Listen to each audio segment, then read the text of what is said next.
You've been cleared by the police, you've been cleared by the council, you've now been cleared by HMRC. Why do you think the Conservatives targeted you? Well, I think they're frightened of ordinary working people of this country. I think that the tactics and the smears that they deployed was disgraceful. It's something they've done before, and I don't think it should be a feature of our politics. I'm really pleased and grateful for everyone who supported me. It was a very difficult time for me and my family, but I was always confident that I'd done nothing wrong. And I'm really excited now about getting on my battle bus and being part of the campaign. How tough was it for your family? It was really difficult for my family, and you know, I went into politics and I'm a public figure and I understand that, but you know, my family have supported me, but you know, they get the flack as well, and my friends do, and you know, they were incredibly supportive because I've always tried to do the right thing. I've come into politics because I want to change working people's lives for the better, because I know what the last Labour government achieved for me and how they've improved my life. And that's what I want to do as part of a Labour government going forward. Well, let me come to that, but just before that, I mean, you are one of the best media performers in the Labour Party, and you've been virtually silenced by this scandal, which now looks like it was manufactured. But you had the power, didn't you, to shut this down? Why didn't you publish the tax advice? Well, I said right from the start that I'd done nothing wrong and that I would comply with all the authorities. I said that at the start, that I'd done nothing wrong. But you didn't publish any information to show that? Because my information has personal details, and my son's birth certificate was published, which was completely disgraceful, and it protects people that are not in the public eye. But I did comply, and I did say right from the start that I hadn't done anything wrong, but then they wanted to manufacture a smear campaign against me. Are you angry about them?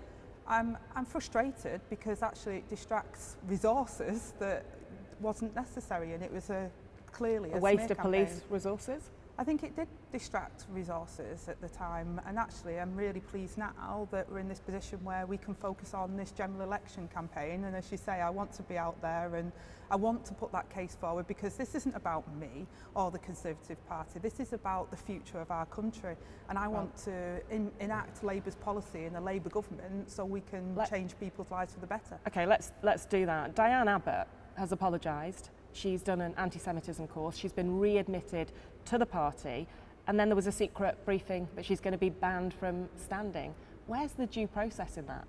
Well, look, any briefings like that I think are disgraceful, and I don't accept that briefings like that should happen. Do you know who did it? I don't know who did that briefing, but I think you know, Diane Abbott has given 37 years of service to the Labour Party and also to the country. She's the first female Black MP that came into Parliament, and she's been a trailblazer.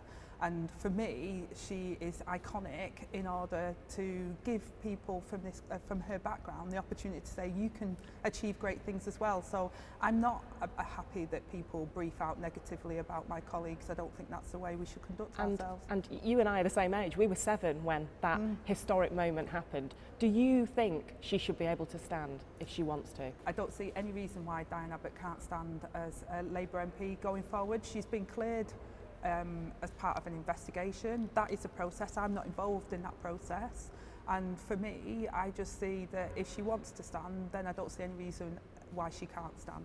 So are you saying that to Keir Starmer? Well, I would say that. I'd say that as the Deputy Leader of the Labour Party, you know, I'm not involved in the process of selections, but she's been through a process, and I don't see any reason why she can't stand as a Labour MP. Left-wing candidates have been purged from your party, including Faiza Shaheen, apparently for partly liking a Jon Stewart parody tweet. He's actually tweeted, "It's the dumbest thing the UK has done since the election of Boris Johnson." Keir Starmer is ruthless, isn't he? Well, look, there is a process around vetting of candidates, and obviously where complaints are made and information is seen, then that process continues. I've not seen or been involved in that formal process, but you know, it is, you know, part of the process for us that if new information comes to light around a candidate, then they will be called in for an interview.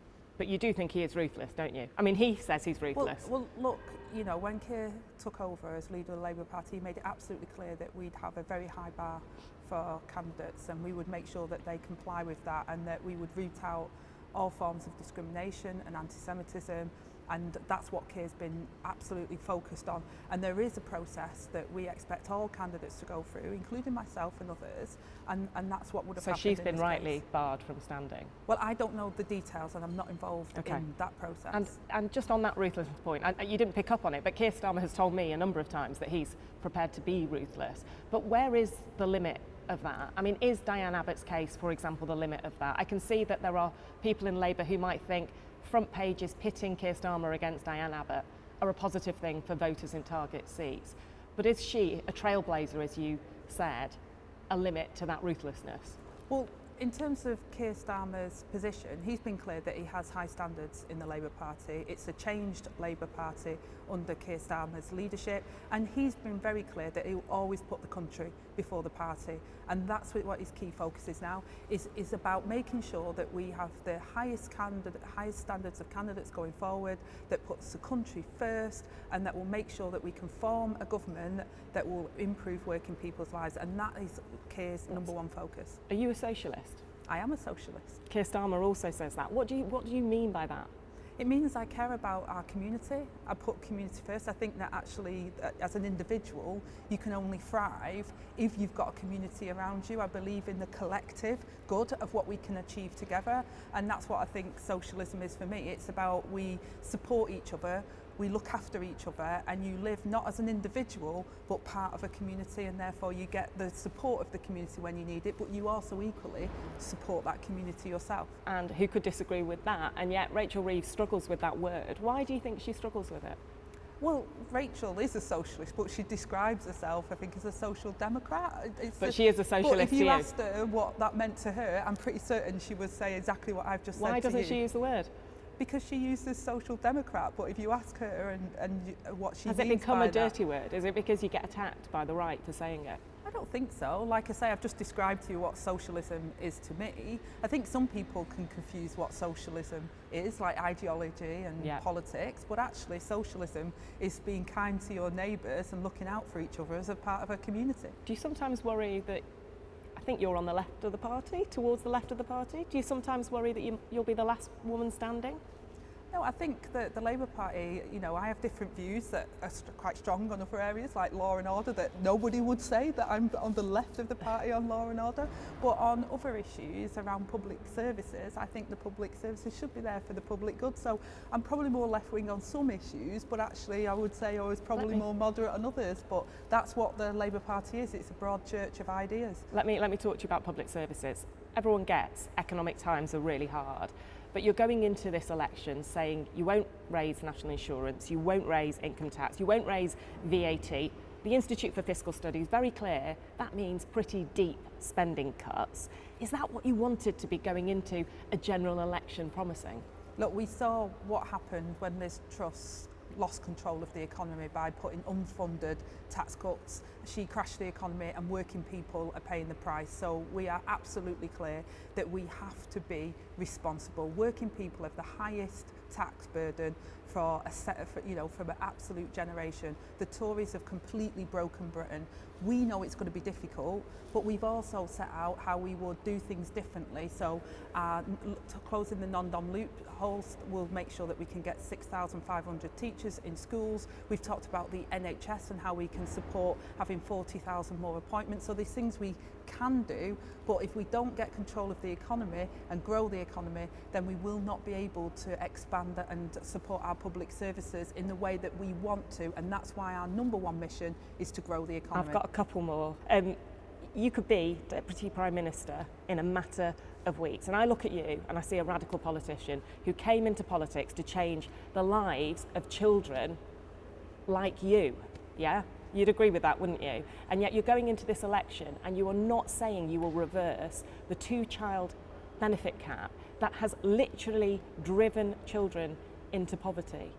Surely you don't want that. Will you be lobbying for that policy to change if you become Deputy Prime Minister? Well, we've been clear we will have a strategy in number 10 that will work on child poverty. The last Labour government lifted millions of children out of poverty. The Tories have pushed them back in. But that policy, Gordon Brown says it's condemning children to poverty. Focused, and we've already set out that we would give free breakfast clubs for all primary school age children. But are you saying that's not needed then? What we can't do is have funded spending commitments, but we will have a laser focus on tackling child poverty. And I, as part of that government, as the Deputy Prime Minister, will drive that forward. And if you're laser focused, do you know who thinks you should scrap that policy because it is driving children into poverty? Suella Braverman. Suella Braverman says that. So you're going into this to the right of Suella Braverman on benefits. Suella Braverman has been part of a government that for 14 years has been full of chaos, that has driven those children into poverty. She voted for that and put that in place, and they crashed the economy. So they have put Britain in a very difficult place. We will rebuild Britain so that we can... to your left on benefits right now. So that we can get the money, so that we can tackle child poverty. So you're going to fight for that policy one day? We will not just use words, we will take action to end child poverty, but we will not put unfunded spending commitments, because we've seen hundreds of pounds that have been lumped back on working families and those children that are in poverty because of Suella and her government, and now it's time for change where Labour will tackle child poverty.